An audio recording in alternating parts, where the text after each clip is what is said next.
reportedly they're standing in line for 45 minutes to relieve themselves. Yeah, that'd make me a tad grumpy. And so this is to expect them to operate under combat conditions and that kind of when they're faced with that kind of physical discomfort. Look, this deployment, massive deployment of combat air assets, accompanied by what I'll call is a paltry deployment of naval assets. And let's not kid ourselves.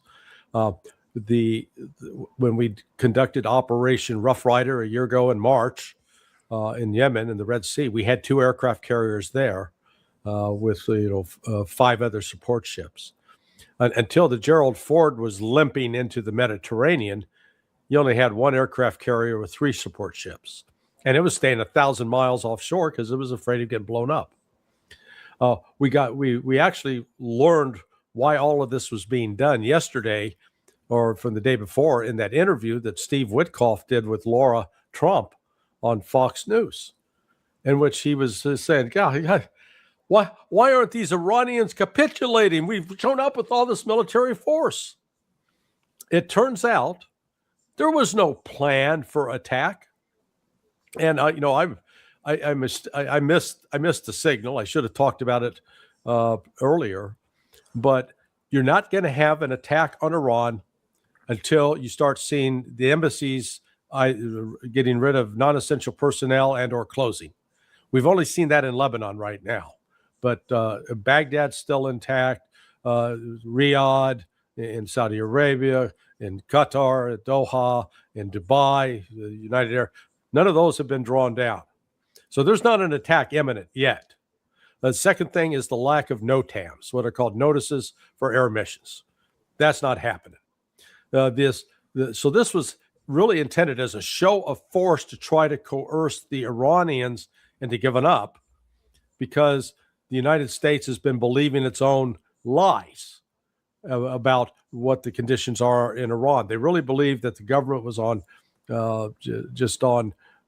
very fragile, could be easily pushed over, knocked over. And that's because they were relying upon information that's being generated from a public opinion poll that was paid for by the U.S. government with CIA backing. Okay? So we paint a lie to ourselves and then we believe our own lies. But the reality is otherwise. So until we've moved all these air assets, but here's the other thing I don't get. And we've got 30% of the entire fleet of F-35s that are in the Air Force inventory. There are about 21 squadrons. 7 of those squadrons have been deployed. They're deployed at Muwafaq Salti Air Base in Jordan and at Prince Sultan in Saudi Arabia.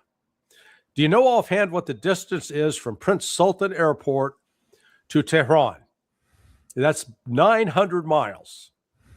Do you know what the combat radius of the F-35 is? The F-30 combat radius means how far out can you fly before you have to turn around and come back? And the answer to that is 300 miles. 300 miles out, 300 miles back. 600-mile combat radius. I'm not great at math, but if I'm at Prince Sultan and I'm going to bomb Tehran and it's 900 miles away and my plane can only go 300 miles in that direction, how the hell do I go the other 600 miles? It doesn't make sense. I mean, we're being fed such a line of bullshit about, we're going to go in and suppress enemy air defense. How are we going to do that? Well, normally what you do is you take a tanker that would refuel those planes. You're going to tell me we're going to put a KC-135 tanker over the territory of Iran, who actually now has upgraded air defense systems courtesy of the Chinese and the Russians? What sort of drugs are you doing? So, this is why you saw Dan Kane, the chairman of the Joint Chiefs of Staff, he's having his subordinates leak to both the Washington Post and the Wall Street Journal saying, "Oh no, this is highly risky. You probably shouldn't do it. That you're going to have casualties." All he's doing is covering his ass because he knows that Trump is going to order it to be done, and he's going to be able to come out and say, "I told him not to do it. He didn't listen to me. See, I was on the record. I told him not to do it," because he's just saying he recognizes he can't stop Trump. We're locked in the 20th century and have refused to understand that we're in the 21st century. So let's look at a couple of the technological changes. First, I want to point out that the Chinese reportedly have given and deployed in Iran a radar that's described as a 3D radar detecting stealth aircraft. Its capability is, from where it is placed, it can see out 420 miles. So let's say that you put it at 100 miles from the coast. And so it's now looking 320 miles out past the western border of Iran. So it will see all of those F-35s coming and well in advance and be able to go after them. The same thing can be said if it's put on the southern coast. It would see a ship approaching within 300 miles. Now, interestingly, the United States is reportedly, they're keeping that Lincoln Carrier Strike Group 1,000 miles offshore because of fear of the hypersonic missiles. What we're witnessing now is the end of a weapon system. The aircraft carrier was a great weapon system back in World War II, because at that time we didn't have in place a way to refuel aircraft in midair, and the only way to get these planes was from one point to another is either have them island hop and or put them on board a ship and fly them off the ship. But now with the advent of hypersonic missiles, which the Chinese have, the Iranians have, the Russians have, the United States doesn't have any note. They've been unable to develop that technology, because it's not just that it travels above Mach 6, but that it is also maneuverable. Yes, U.S. has failed to accomplish that. But what it has done, it's now made these aircraft carriers completely irrelevant. That they are big, fat targets, nothing more. And let's just look tactically how were they going to be used? Well, if the Gerald Ford is in the Mediterranean, it can't be used to attack targets in Iran. Sorry. All it can do is try to provide air defense against inbound missiles and or drones. But the Abraham Lincoln, it's got a contingent of Tomahawk cruise missiles scattered among the destroyers that are its screening fleet. Okay, let's sorry to do this as math class, but hi, Danny Haiphong, math for the modern age. If you're 1,000 miles offshore and you've got Tomahawk cruise missiles whose maximum range is 1,000 miles, how much damage can you do in Iran? Little, if any. So that means you got to bring those ships in closer to shore. And then once they're closer to shore, then you can extend the range. But maximum, they can really go about 950 miles inland, and that doesn't even get you to Tehran from the southern coast.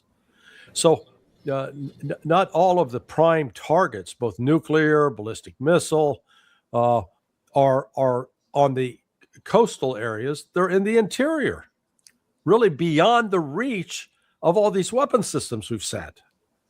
So that's what I say. This doesn't make. Does this look like this was a planned operation to you? No. This is. This reminds me of that scene from the movie The Professional that had Jean Reno in it and Gary Oldman. Gary Oldman's a corrupt cop, and his guys get all shot up by John Reno, who's his professional hitman, and he comes out and he says, "Call the station. Who do we want to bring?" "Everybody," he yells. Bring them all. That's Trump's strategy. Bring every air asset we have. How are we going to use it? Oh, we'll figure that out once we get there. Like I said, Please explain to me how you employ an F-35 to attack a target that's 900 miles inside, or let's say it's 400 miles inside Iran, when your closest air base that you is 900 miles away. Just if give me an explanation, brief me on how that operation is going to be run. It can't be done. Regime change is impossible. I'm going to say impossible. It's not that it's unlikely. It's not that it'll be difficult. It's impossible. Why? Because the Islamic Republic of Iran and the support for the government, the supreme leader, it's the overwhelming majority of the country. Okay, so any attack on the country is going to galvanize the country. I know that myself because I was at the National Day March and had the biggest turnout that anybody could remember because Iran was under threat. So the Iranians respond with solidarity and galvanizing if they're threatened. That's just a fact. So if the United States decide to escalate, it's not that they're going to achieve regime change or weaken the regime. It's going to be they're going to strengthen the resolve and the solidarity of the Iranian people and strengthen the quote regime. That's the outcome that's going to happen. There is no zero chance of regime change. Zero chance. What they're going to do is create much stronger resilience, and they're very proud of their government. They're very proud of what they've achieved, even in the face of sanctions, even in the face of all the attacks by Israel and the U.S. and the assassinations of their generals, their nuclear scientists. They're not going to throw it away because of a few threats or even some attacks on infrastructure or assassination of even their highest political leadership. They're not going to throw away the revolution. It's a republic. It's a revolutionary government. It's in the name. Islamic Republic of Iran. Every single position is democratically elected through the entire system, from federal or national down to local, and even the supreme leader is selected by a special council. But you put that off to the side for a moment. I really don't think anybody in Washington really understands or has read the Cliff Notes on Iran, because I listen to them all the time, and I've not heard anything coming from anybody in Washington that even remotely resembles reality in Iran in terms of like what makes their political economy tick. I've yet to hear it. So this is a high level of ignorance, and they're all marinated in their own propaganda, and they don't realize Iran's ready to sacrifice to preserve their sovereignty. The U.S. is not even willing to sacrifice one soldier because the political cost that would incur for the Trump administration, or one battleship or one aircraft carrier against Iran. So we'll see what Trump does, but it doesn't look like there's a coherent strategy by Trump. He's really relying on the capitulation of the Iranians. And the more, and I agree with with Larry's opening statement, the more data points that come in, it does seem like this is the strategy. It's hard to deny this now. So where do we go from here? Is it going to be a lashing out at some act of desperation to save face, some kind of vanity project to save the face of Lindsey, to save the pasty, oily, sweaty brow of Lindsey Graham?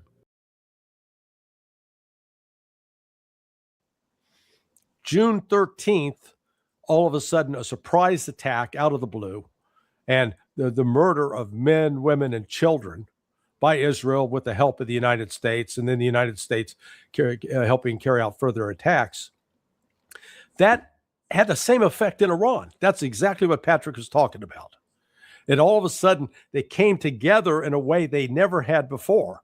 And I got reinforcement. It's anecdotal evidence, but I think it's solid anecdotal evidence from Nima. Nima Al-Rashid. Nima just went back after a 12-year absence. He hadn't been back to Iran in 12 years, and he just spent a month and a half there. And he was blown away in a positive way by the unity, how they'd come together. Exactly what what Patrick said. So it's just, Patrick is not some tool of the Ayatollah. He's not being paid to pander. He's given good, honest reporting as is his hallmark. The upgrade across the board in both the radar And I can't emphasize the importance of that radar system, because let's again, that let's take this scenario of flying from Al Udeid, or flying from Prince Sultan to bomb a critical target outside of Tehran. So you're looking at a 900-mile trip. The F-35 can go 300 miles, so they're still 600 miles away. They'd have to be air refueled to be able to go another 300 miles. So they're 300 miles from Tehran, and at that point, they could fire what's called a JASSM, a Joint Air Surface Strike Missile, and that has a range of about 250 miles that still falls short. Well, that radar that the Chinese provide, they'll detect that plane when it's within, when it's within 600 miles, or it'll be 320 miles out from the shore. So that radar is important for an early warning. They didn't have that in June. What they call SEAD, Suppression of Enemy Air Defense, SEAD. You can't, if you're going to deal with the military, you got to learn how to talk in acronyms. The SEAD was carried out not by aircraft that flew into Iranian airspace, but by units on the ground that were taking out specific sites. And that created some damage. And I'm basing that, Alistair Crook has reported at no time did any jets fly over deep into the interior of Iran during that 12-day war. So this is where the Chinese have now given the Iranians an advantage there. And with the Russians providing S-300, S-400 air defense systems that are now integrated into that radar, and that radar is integrated into satellites, Iran now has a capability that I think maybe General Kane and at least the intel analysts understand, but at least the military knows the potential for damage that Iran can do.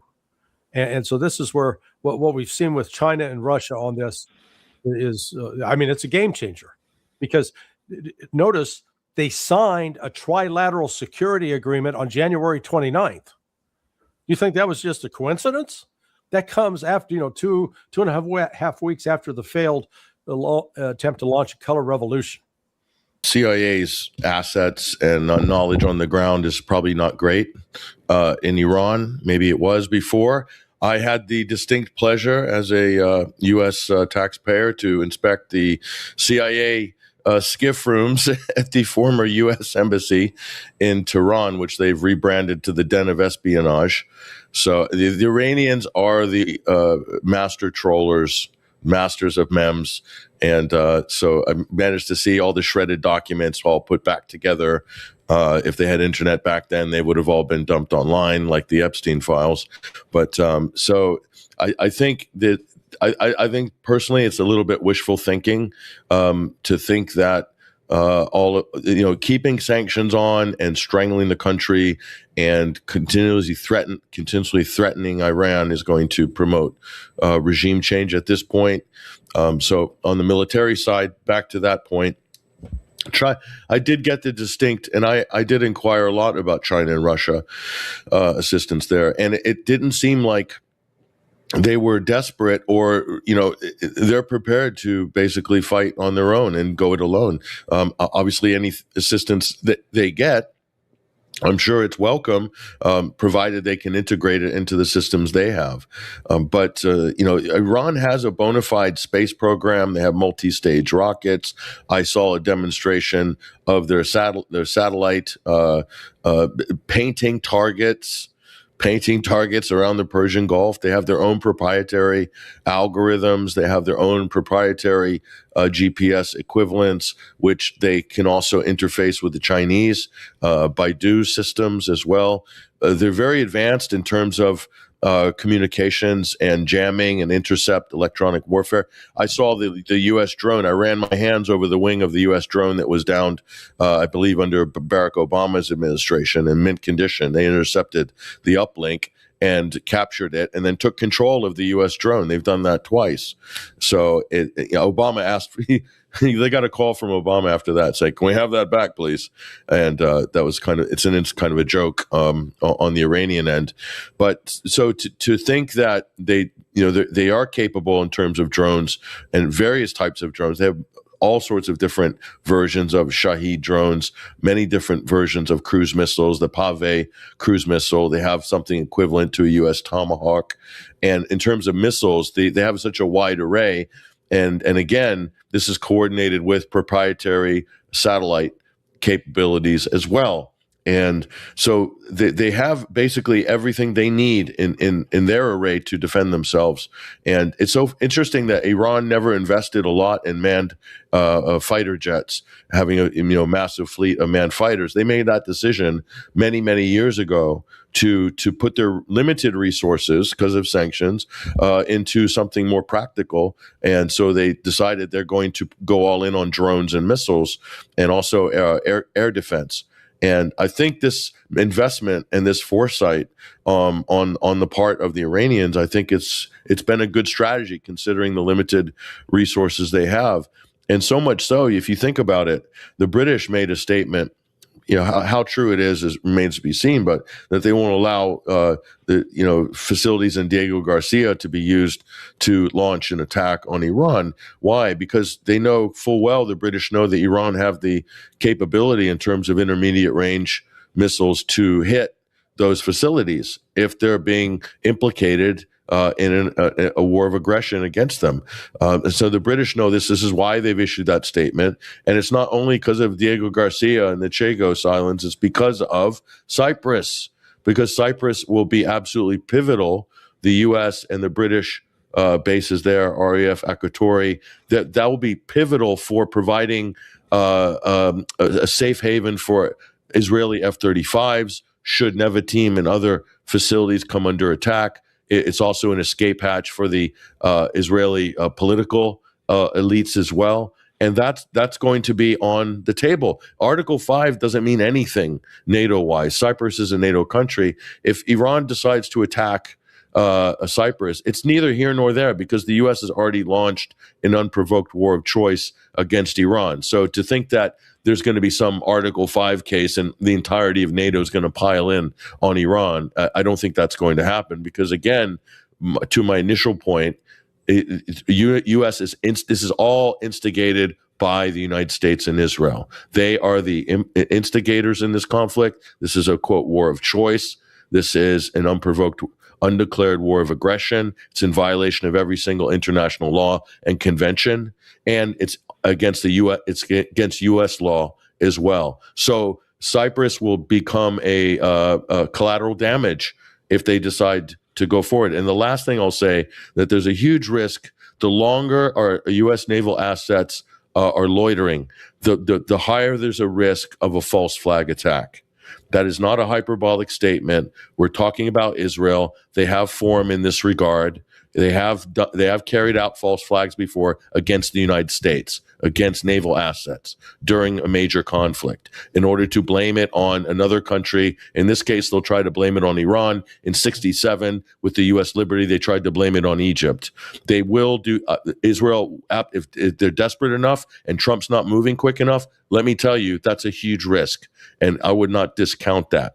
That is not conspiratorial at all. You're looking at an existential regime in Tel Aviv that basically their entire existence, the state of Israel's existence in its current iteration, relies on this war happening and the U.S. doing all the heavy lifting for it. So I just wanted to put that out there as a point that people need to consider. Well, let's be clear that the presence of Russian and Chinese naval asset in that area, that was pre-planned, going back 12, 18 months. This is the three countries have conducted annual joint naval military exercises since February, March of 2019. So this was actually the 8th time that they've done this. So that shouldn't be a surprise, but it took on added importance because of what the United States was trying to do in the region. Until I'd say until January 29th, with the signing of that trilateral security agreement, the prospects for actual Russian and Chinese intervention militarily on behalf of Iran was pretty low. I'd say it's gone up substantially. There's a growing recognition that the United States is out of control. We've openly said we do not respect international law, and as such, we're not going to abide by it. Then I think the Chinese and Russians are finally going, okay, yeah, apparently they mean that. Previously, people keep forgetting that in 2015, when the JCPOA was negotiated and concluded, Russia and China at that time were willing to cooperate with the West in imposing economic sanctions on Iran. That's gone. That's done now. So that's why I say right now, Iran is the strongest it's ever been militarily, and it's starting to come out of the darkness of the economic jail that it's been in for the last, 25 years. So this is the United States doesn't have a clear strategy. Trump went all in, betting that he could intimidate Iran, not properly understanding the influence of Russia and China, and now he's left himself with he either has to back down and admit the weakness of the United States, which frankly is what he should do, but he's not going to do that. He's been toying with this idea of, quote, limited strikes. Iran doesn't care whether it's limited or broad-based. If you strike Iran, they're going to punch back, and they're not going to stop until they effectively force the United States to surrender. Now think about that, because the United States thinks we're the ones who are going to be calling the shots. What happens to us when our air defense systems, the Patriot missile batteries, run out of missiles and we don't have any more to supply them? Not that they're going to be that effective anyway. What do we do when the defense missile systems on board the destroyers are out and there is nothing left to resupply? What do we do? We're not about to send troops. It took us close to a year to mobilize and move forces into Saudi Arabia and Kuwait that were used to invade Iraq back in 2003. We no longer live in an era where we've got the luxury of moving troops on troop transport ships and airplanes without the Russians and Chinese monitoring every step of it. So, like I said, the world has fundamentally changed, but the United States is still playing by rules that are more in line with 20th century capabilities, haven't caught up to the 21st century. It's on that front, just that China's deployment of signals and communications ship, those types of vessels.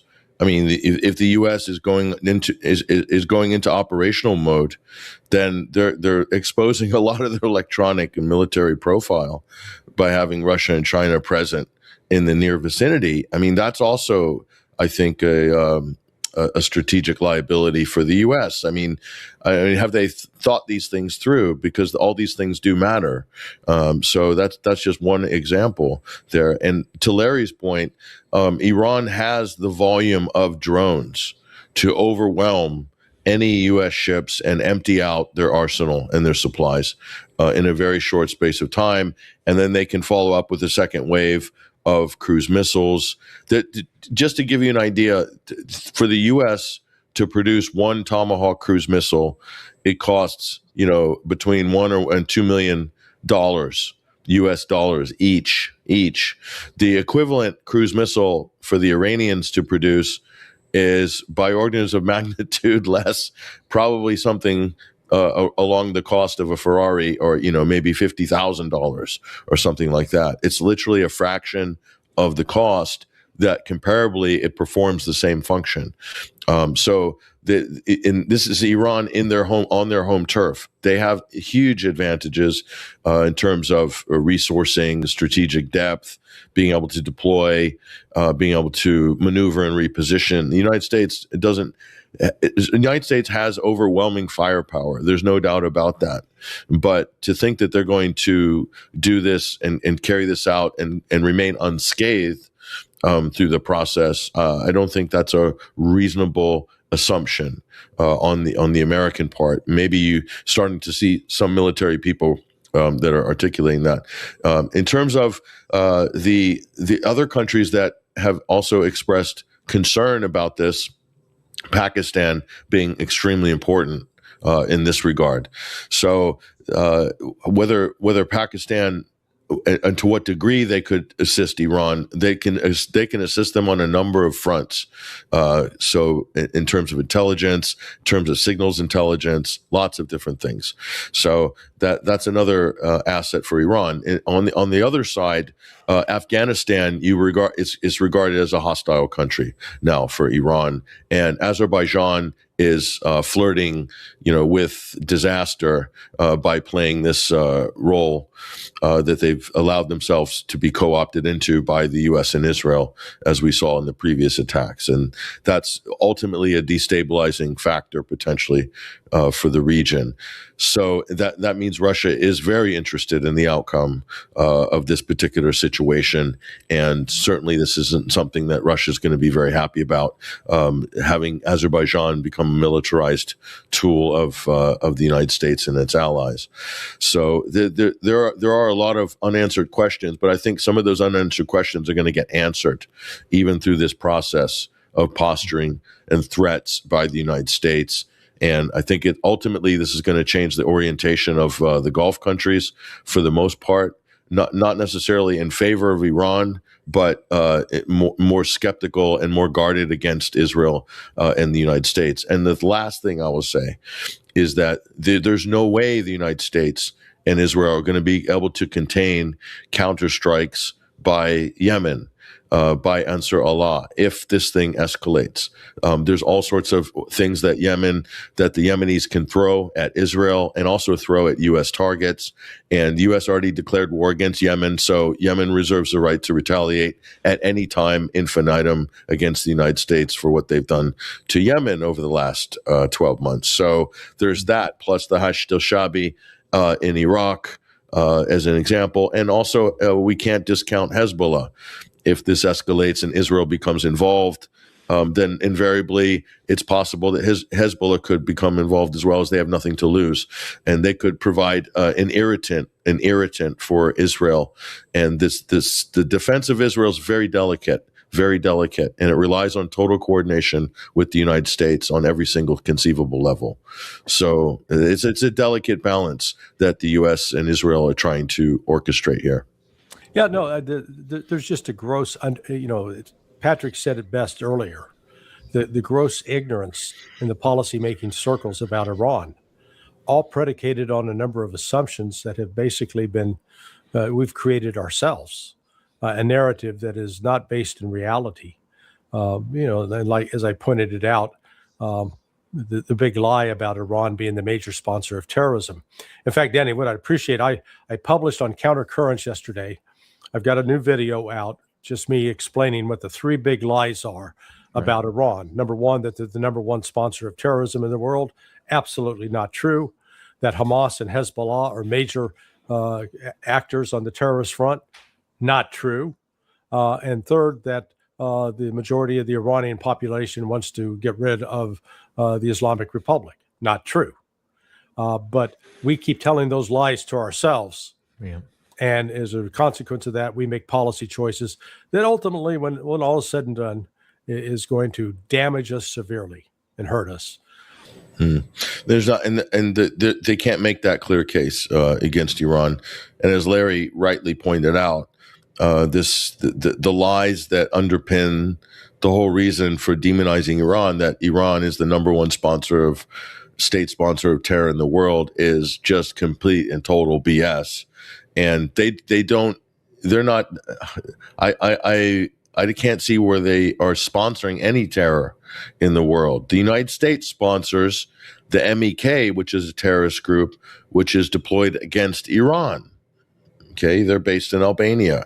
That's a U.S.-backed terrorist organization. The United States has been caught trafficking weapons to Al-Qaeda en masse in Syria and in Iraq, and caches magically appearing into the hands of ISIS. And the list goes on and on. I don't know where we can stop listing all of these other insurgent and terrorist groups. So the U.S. is the number one state sponsor of terror on the planet, on this planet. So it is financed in the past by the Gulf states. The U.S. procures the weapons. They direct the strategy. Israel is also involved in the strategy room for the deployment of these forces. Syria is obviously the greatest example of this. But what our governments do in the West, in the U.S. and Britain and their allies, and Israel at the behest of the Israel lobby, by the way, because that's the major factor in terms of accelerating the, quote, proscription of terrorist groups. So anybody that opposes Israel, as if you haven't noticed, gets, quote, proscribed as a terrorist organization in the West. So therefore, it cuts off any chance of political dialogue. They label the political wing of Hezbollah in Lebanon, which is in the government, as terrorist, and same with Hamas. So that you not only can't have dialogue, not only is negotiations difficult, but showing any sympathy or any sort of opening up any political dialogue could get you as a diplomat or some kind of international peace negotiator or various other organizations, stakeholder organizations. It keeps them away from these people, so isolates them. So this is a tactic. So an armed liberation struggle, as recognized by the United Nations under international law, of which every country, especially countries and people under occupations, have a right to, and that includes those in Palestine and Gaza and also in South Lebanon, okay, that there is armed liberation struggle or a well-regulated militia to defend your borders, and to South Lebanon's getting carpet bombed by the Israelis, and there's no condemnation from the international community because they've already done the prerequisite at the behest of the Israel lobby in the UK, in Europe, and in the US and Canada and Australia, across the European Anglosphere, of labeling them terrorist. Therefore, you don't need to advocate for the people who are getting bombed in South Lebanon or Gaza or anywhere else where they extend this. That's such an important part of this whole picture, because that's how these things are able to persist. And it's done so through legalese. It's done so through our courts and through statutory instruments from our various governments. And Israel is the driving force. The Israeli lobby in the West is the driving force behind all of those, quote, proscriptions. So, and this is I can't underline what a problem this is. And it gives Israel license to kill en masse, period. That's the end result. The end result is that.